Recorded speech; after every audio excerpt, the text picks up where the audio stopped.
Open టాక్కి స్వాగతం. ఎన్నికల దగ్గర పడుతున్న కొద్దీ జగన్మోహన్ రెడ్డి తన అస్మదీయులకు ఏ రకంగా దోచిపెట్టాలని విశ్వ ప్రయత్నం చేస్తున్నాడు. గతంలో కూడా మనం చూసాం, అప్పులు తెచ్చి మరి కాంట్రాక్టు బిల్లులు ఎవరైతే తనకు పనిచేసిన కాంట్రాక్టర్లు ఉన్నారో, తనకి కావాల్సిన వాళ్ళు ఉన్నారో వాళ్ళందరి బిల్లులు జరించారు. గతంలో వాళ్ళందరినీ గాలికి వదిలేశారు. ఇప్పుడు తాజాగా ఇదే కోవలో ఎన్నికల దగ్గర పడుతున్న నేపథ్యంలో సరిగ్గా నెల రోజుల ముందు దాదాపుగా రాయలసీమలోని 50,000 ఎకరాలను కంపెనీలకు దోచిపెట్టే ప్రయత్నం జరిగింది. పేరుకేమో విద్యుత్ ఉత్పత్తి చేసే సంస్థలకు భూములు కేటాయింపు, బట్ ఇచ్చేదేమో జగన్మోహన్ రెడ్డి అస్మదీయులకు. వాస్తవానికి నిబంధనల ప్రకారం జరగాల్సిన ఇవన్నీ కూడా తూతూ మంత్రంగా రహస్యంగా బయట ప్రపంచానికి తెలియకుండా జరిగాయి. ఎక్కడా బిడ్డింగ్ ఇవ్వలేదు, ఎవరు కూడా టెండర్లో పాల్గొనలేదు, దాని పేర్లు ఎక్కడా బహిర్గతం చేయలేదు. రహస్యంగానే మంత్రివర్గ సమావేశం జరిగింది, రహస్యంగానే అనుమతులు ఇచ్చారు. కానీ ఇప్పుడు ఎన్నికలు కూడా వచ్చిన నేపథ్యంలో వాటిని ఒక్కొక్కటిగా బయట పెడుతున్నారు. అన్నీ గన పరిశీలిస్తే అర్థమైంది ఏంటంటే 50,000 ఎకరాలను జగన్మోహన్ రెడ్డి తన అస్మదీయులకు కట్టబెట్టాడు. అందులో ముఖ్యంగా ఇండోసోల్కి దాదాపు 24,000 ఎకరాలు కట్టబెట్టాడు. ఇండోసోల్ అంటే షిరిడి సాయి ఎలక్ట్రికల్స్. విశ్వేశ్వర్ రెడ్డి జగన్మోహన్ రెడ్డి సొంత జిల్లాకు చెందిన వ్యక్తి, జగన్మోహన్ రెడ్డికి అత్యంత విధేయుడు, విశ్వాసపాత్రుడు కూడా. దాదాపుగా 1,00,00,000 కోట్ల రూపాయల విలువైన ప్రాజెక్టులను జగన్మోహన్ రెడ్డి ఈ షిరిడి సాయి ఎలక్ట్రికల్స్కి గత 5 ఏళ్లుగా ఇచ్చుకుంటూ వచ్చాడు. నాకు తెలిసి ఇంకా ఎక్కువే, 3 ఏళ్ల క్రితమే దాదాపు 1,00,000 కోట్లు అని చెప్పి మనం ఒకసారి వీడియో కూడా చేశాం.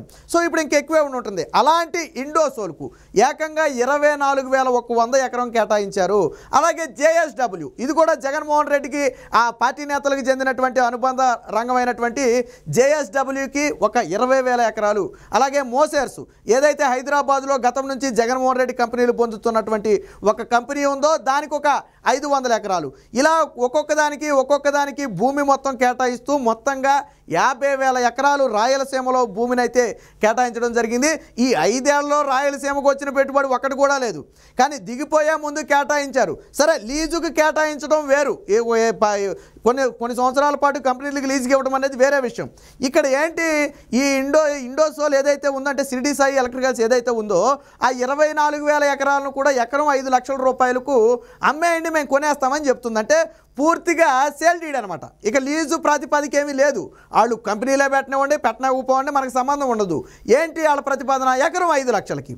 జగన్మోహన్ రెడ్డి కూడా దీన్ని అమ్మటానికి రంగం సిద్ధం చేసినట్టుగా సమాచారం. ఎందుకంటే భారీ మొత్తంలో నిధులు వస్తే అవి ఎన్నికల సమయంలో తనకు ఉపయోగపడతాయనే ఒక ఉద్దేశంతో ఆల్రెడీ దానికి కూడా సిద్ధమైనట్టుగా తెలుస్తుంది. అయితే దీనికి సంబంధించి ఇంకా పూర్తి వివరాలు బయటకు రావాల్సి ఉంది. సగం వివరాలు మాత్రమే ఇప్పుడు బయటకు వచ్చాయి. సో దీనికి సంబంధించి జగన్మోహన్ రెడ్డి భూదోపిడీకి సంబంధించి ఒక వార్త అయితే వచ్చింది, ఒకసారి చూద్దాం. ఇక్కడ చూడండి, రాసిస్తా రాయలసీమ అస్మదీయులకు జగన్ భారీ భూసంతర్పణ, మొత్తంగా 50,000 ఎకరాల దారాదత్తం. చివరి 1 నెల 2 నెలల ముందే జగన్మోహన్ రెడ్డి 50,000 ఎకరాలను దారాదత్తం చేశాడు. అంటే ఈ 5 ఏళ్లలో ఎన్ని వేల ఎకరాలు, ఎన్ని లక్షల ఎకరాలు దారాదత్తం చేసి ఉంటాడో మీ ఇమాజినేషన్కే వదిలేస్తాను. ఒకసారి ఆలోచించండి. ఎన్నికలకు 1 నెల ముందు మనం మాట్లాడుకునేది, 1 నెల ముందు ఇచ్చినటువంటి భూమి ఇది. మరి 5 ఏళ్లలో ఎన్ని లక్షల ఎకరాలు ఇచ్చేసి ఉంటాడు జగన్మోహన్ రెడ్డి? ఒకసారి ఆలోచించండి. చివరి సెకండ్లో కూడా జగన్మోహన్ రెడ్డి వదిలిపెట్టకుండా భూమిని పనిచేస్తున్నాడు అంటే దీని వెనక కుట్రకోణం లేదని మీరు అనొచ్చు. పెట్టుబడులు వస్తాయి కదా, పరిశ్రమలు వస్తాయి కదా అని మీరు అనొచ్చు. ఏం పరిశ్రమలు వస్తే దానికి ఒక పద్ధతి ఉంటుంది. వాస్తవానికి బిడ్డింగ్ పిలవాలి, అలాగే టెండర్లు పిలవాలి, టెండర్లో పాల్గొన్న తర్వాత అవన్నీ కూడా బహిర్గతపరచాలి. మీరు ఒక కంపెనీకి ఇచ్చారు అంటే అది ఎంత కోట్ చేసింది, దానికి ఇవ్వడానికి గల రీజన్స్ ఏంటనే అనేక అంశాలను మెన్షన్ చేయాలి. ఇదంతా కూడా క్లీన్ చిట్గా ఉండాలి, డాష్ బోర్డు మీద కనపడాలి. కానీ ఇవేమీ జరగలేదు. నెల రోజుల ముందు వాళ్ళు జనవరి 3వ వారంలో అప్లికేషన్ పెడితే ఫిబ్రవరి 1వ వారానికల్లా మొత్తం అయిపోయింది, ఈవెన్ క్యాబినెట్ మీటింగ్తో సహా. జనవరి చివరి వారంలో పెడితే ఫిబ్రవరి 1వ వారానికంటే 2 వారాల వ్యవధిలో మొత్తం అనుమతులన్నీ కూడా 50,000 ఎకరాలకి ఇచ్చారు. అంటే నిజంగా రాష్ట్రానికి పెట్టుబడులు వచ్చినప్పుడు ఎప్పుడైనా సరే ఒక కంపెనీకి ఇలాగ అనుమతులు ఇచ్చారా? సింగిల్ విండో సిస్టమ్ ద్వారా అనుమతులు ఇచ్చినా 21 రోజులు అనుమతులు పడుతుంది కదా. మరి అంత వేగంగా ఎలాగేదో సినిమాలో ఉంటుంది చూడండి, ఏదైతే అయిందని చెప్పి జెట్ స్పీడ్తో వచ్చేసానని, ఏదైతే అయిందని చెప్పి జెట్ స్పీడ్తో జగన్మోహన్ రెడ్డి ఇప్పుడు అనుమతులు ఇచ్చేసి ఉంటాడు. సింగిల్ విండో ద్వారా సిస్టమ్ ద్వారా ఇచ్చిన ఒక పరిశ్రమకి 21 రోజులు పడుతుంది. కానీ జగన్మోహన్ రెడ్డి కనీసం 15 రోజుల్లోనే 50,000 ఎకరాలకు అనుమతులు ఇచ్చేటంటే మరి ఏ జెట్ స్పీడ్తో వెళ్ళాడో మీరు అర్థం చేసుకోండి. ఎన్నికలకు ముందు హడావిడి నిర్ణయం, జనవరి 3వ వారంలో కంపెనీల దరఖాస్తు. కంపెనీలు అంటే ఇవే జగన్మోహన్ రెడ్డి కంపెనీలు. ఆ వెంటనే అదే నెలలో క్యాబినెట్ ఆమోదం, అది కూడా ఎవరికీ తెలియదు ఇప్పుడు దాకా. జేఎస్డబ్ల్యూకి 20,100, ఇండోసోల్కు 24,750 ఎకరాలు ఫిబ్రవరిలో ఉత్తర్వులు. సో జనవరి చివరి వారంలో పెట్టారు, ఫిబ్రవరిలో ఉత్తర్వులు వచ్చేసాయి. ఈ వ్యవహారం అంతా రహస్యం, అత్యంత రహస్యం. ఎందుకు రహస్యం అంటే ఎన్నికలకు ముందు 50,000 ఎకరాలను కట్టబెడితే ప్రతిపక్షాలు దీన్ని బలంగా తిప్పికొడతాయి, ప్రజల్లోకి బలంగా వెళ్ళదు. అందులోనూ షిరిడి సాయి ఎలక్ట్రికల్స్ అంటే ఎవరిదనేది అందరికీ తెలుసు, ఇండోసోల్ ఎవరిదంటే ఎవరిదనేది అందరికీ తెలుసు. కాబట్టి అస్మదీయులకు దోచిపెట్టాడనే వార్త ప్రజల్లోకి బలంగా వెళ్తుందనే ఒక ఉద్దేశంతో ఈ మొత్తాన్ని కూడా రహస్యంగా తొక్కిపెట్టారు. పైగా పర్యావరణ అనుమతులు లేకుండా కూడా కొన్ని సిగ్నల్ ఇచ్చారు. ఇక భారం పడేలా విద్యుత్ కొనుగోలుకు ఓకే, ఇక్కడ ఇవ్వటమే కాకుండా ఆ విద్యుత్ని అదనపు భారంతో కొనేందుకు కూడా వీళ్ళు సిద్ధమైపోయారు. అంటే భూములు ఇచ్చింది మనమే, మళ్ళీ వాళ్ళు ఉత్పత్తి చేసే విద్యుత్తుని అధిక భారానికి కొనేది మనమే, ఆ భారాన్ని ప్రజల నెత్తి మీద వేస్తారు. అంటే ప్రజల మీద బాధుడుకు కూడా ఈ సంస్థలు ఒప్పందం చేసుకున్నాయి. వాస్తవానికి ఇందులో కొన్ని కేంద్ర పర్యాటక అనుమతులు తీసుకోవాల్సిన ప్రాంతాలు ఉన్నాయి, అటవీ ప్రాంతాలు ఉన్నాయి. అక్కడ కేంద్ర పర్యాటక అటవీ ప్రాంతాలు ఏదైతే ఉన్నాయో అవన్నీ కూడా కేంద్ర అనుమతులతోనే అనుమతులు ఇవ్వాలి. కానీ రాష్ట్ర ప్రభుత్వం ఏం చేసింది, కేంద్ర అనుమతులను ముందు పక్కన పడేసి మేమైతే మీకు కేటాయించేసి ఇక మీ సాగు మీరు సావండి అని చెప్పి ముందు కేటాయింపులు చేసేసి చేతులు దులుపుకునే పరిస్థితి. ఎందుకని, ఎన్నికలు కూడా వచ్చేస్తే ఇవ్వడం కుదరదు కాబట్టి. సో ఈ రకంగా అయితే అస్మదీయులకు దోచిపెట్టారు. జగన్ సర్కారు భూ సంతర్పణ లీలలు తవ్వే కొద్దీ బయటపడుతూనే ఉన్నాయి.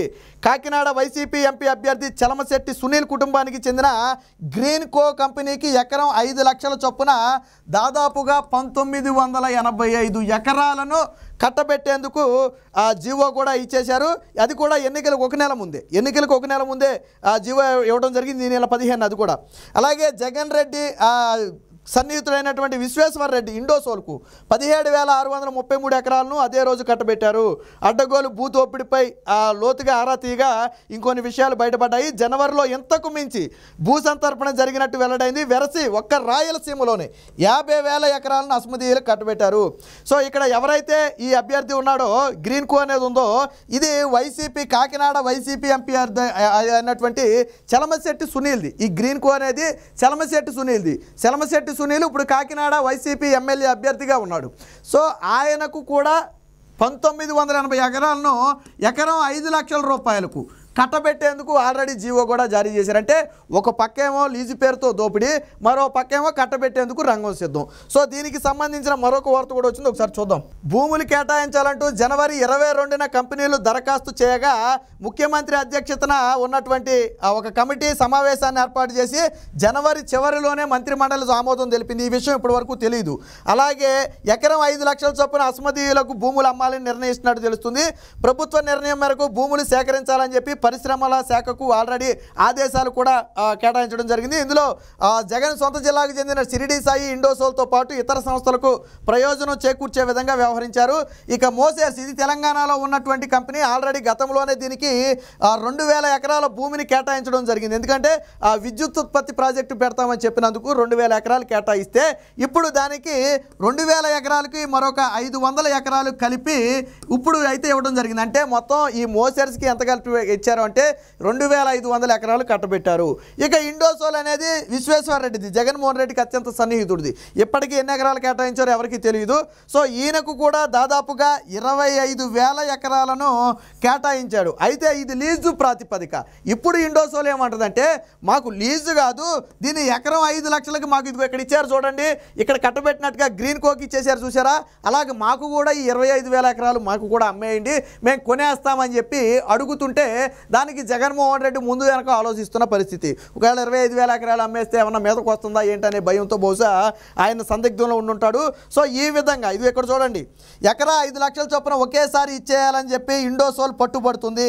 దీనిపై ప్రభుత్వానికి దరఖాస్తు చేసుకోవాలని ఇండోసోల్కు ఇంధన శాఖ సూచించింది. మొత్తంగా 24,750 ఎకరాలను ఇండోసోల్కు దారాదత్తం చేసేందుకు సర్కారు సిద్ధమైంది. అంటే ఈ శాఖ ఏం చెప్పిందంటే, ఈ పరిశ్రమల శాఖ మీకు కావాలంటే ముందు ప్రభుత్వానికి లేక పెట్టుకోండి, మరి వాళ్ళు ఇస్తే మీరు కొనుక్కోండి అని చెప్పినట్టుగా తెలుస్తుంది. ఇక జేఎస్డబ్ల్యూకు కూడా, ఇది కూడా ముంబైకి చెందినటువంటి జేఎస్డబ్ల్యూ సంస్థ కడప జిల్లాతో పాటు సత్యసాయి జిల్లాలతో పాటు మరికొన్ని జిల్లాల్లో ఈ విద్యుత్ సంస్థలు ఏర్పాటు చేయడానికి ఒప్పందం చేసుకుంది. దీనికి కూడా ఒక 20,000 ఎకరాలు, దీనికి కూడా గతం నుంచి జగన్మోహన్ రెడ్డి ప్రేమ చూపుతూనే ఉన్నాడు. దీనికి ఒక 20,000 ఎకరాలు కేటాయించాడు.